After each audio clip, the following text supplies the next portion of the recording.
Has the government quietly taken the RTI Act farther away from you and me? Well, documents pertaining to the recent selection for top posts at the Central Information Commission reveal a disturbing pattern impacting the final selection. Special correspondent Jugal Purohit has more.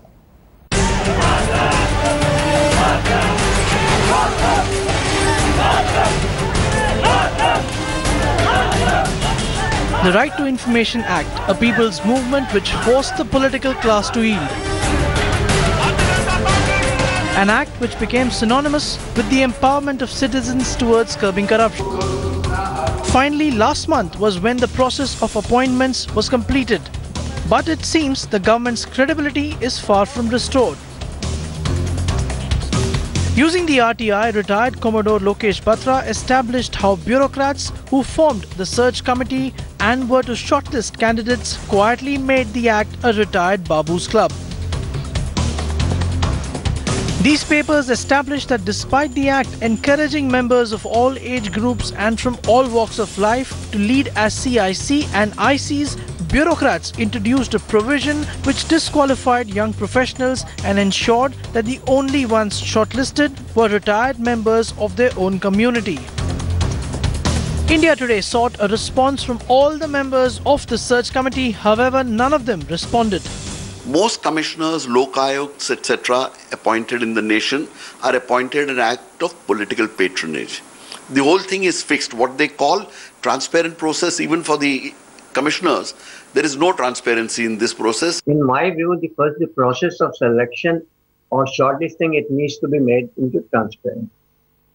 Today, when they advertise in the newspapers or various media for a job, they do not even specify what is the process the candidate will have to go through. They were lampooned, they acted, but their actions have now invited criticism and given rise to a new controversy for a government which claimed that its no scam image was among its biggest achievements in the 1 year that it has spent in the office. Ensuring an effective implementation of the Right to Information Act is simply unavoidable.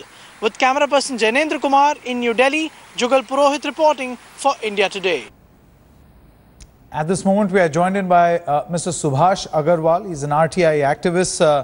Mr. Agarwal, how do you look at this particular story that we are getting here on India Today, where it almost appears that these information commissioner posts have now become a retired Babus club? Yes, exactly. It has become a retirement resort from for the bureaucrats. And it is very sad that the norms set were that 30 years experience was required, and as such no young talented person or deserving person could be appointed as at the Central Information Commissioner as Central Information Commissioner or Chief Information Commissioner. And unfortunately only bureaucrats were selected by the search committee and no person from the civil society was there. Till now the tradition was that at least some person from civil society was there in the selection of commissioners. So it is a sad affair. Now, Mr. Agarwal, one question that I want to actually ask you is that how does it impact the life of, say, you and me? Because an argument can be whether it is a retired Babu or not. As long as he is giving the information that people like you and me need, it's okay. No, see, all the retired bureaucrats are much sympathetic to the officers coming in the hearings. And it is not with every commissioner. Many retired bureaucrats have served as very good information commissioners. But when meetings of information commissioners is there, someone should be there to represent civil society also. So therefore, at least one commissioner must have been in the search panel from the civil society. Okay, thanks very much, Mr. Agarwal. And one thing I will also like to add. Yes, please go ahead, sir. These short-term chief information commissioners should not be there. There should be a system whereby all the information commissioners may become chief information commissioner by rotation for 1 year, and at least 1 year tenure must be there. It is a system followed at Faculty of Management at Delhi University. Same should for the Dean of the Faculty. Okay. Same should be followed at Central Information. Okay, so what Mr. Agarwal is actually proposing is that there should be stability of tenure at personnel as far as the IC and CIC positions are concerned.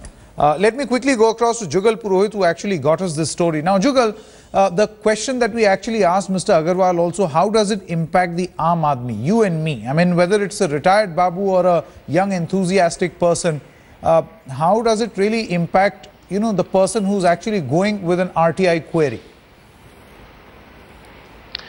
Well, Sanket, as we are all aware, it's 1 decade since the RTI Act was actually promulgated and passed into an act, became a legislation, and we've seen how it has impacted from a man's fight to clean up his system, his municipality, water supply, roads. Several complaints that people file with different government departments get no responses to. Now, the system is such that the Chief Information Commissioner, the Information Commissioners, they come in as arbitrators. Whenever you and I as citizens have issues for which we fight the right to file a right to information application seeking information about funds spent, work done, not done, how my MP, MLA is behaving, whether or not he's sticking to his goals, all of this is actually determined by a public information officer who obviously is a government servant. Now, when you have this situation, when you're not satisfied with the response that you've got, you make an appeal and the case ultimately goes to an information commissioner. Now, it is not for no reason, Sanket, that section 12, fifth section of section 12 makes it very clear that public eminence is what is required. They want people to be as chief information commissioners, those people who have a varied background. The Act does not specify that only government servants have to be there. It says mass media professionals, management professionals, arts, social services, technology, science, all of these backgrounds are required to make the society function in the best possible way, to make the RTI the success that it was envisaged. No, Jugal, but what really is the apprehension? Jugal, what really is the apprehension? The fact that these retired Babus are actually going to come and occupy those positions and become quite pliant to the system, defeating the whole purpose of right to information or granting information freely and fairly to the person who's seeking it. Is that the apprehension? Precisely, Sanket, and if I may recall, Manohar Parrikar, the defense minister, spoke about when he dismissed the DRDO head, he said that we need young people to galvanize the system to deliver the goals that are required. Now, here is a situation where there is an actual public grievance at hand. There's an actual public need at hand.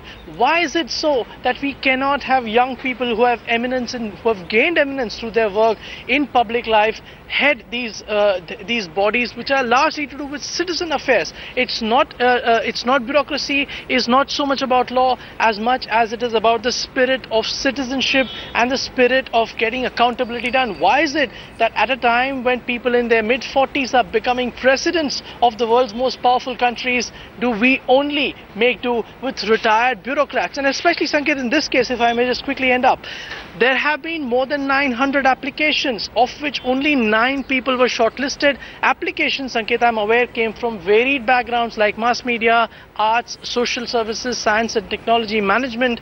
All of them were kept on the side. Only retired bureaucrats were selected, and the worst part is that there is simply no justification for all of this, Sanket. Until these papers came out and until we are bringing it to our viewers, the Babus have simply had their way, and there is just no justification about just why would all of these people be moved out of a process when the Act does not say. We have already seen, Jugal, we have already seen that the Congress has made this a big issue. They have been raising this. It's part of your report. What really then will be the Prime Minister's response? But at this moment, the Prime Minister is in Tajikistan. There's some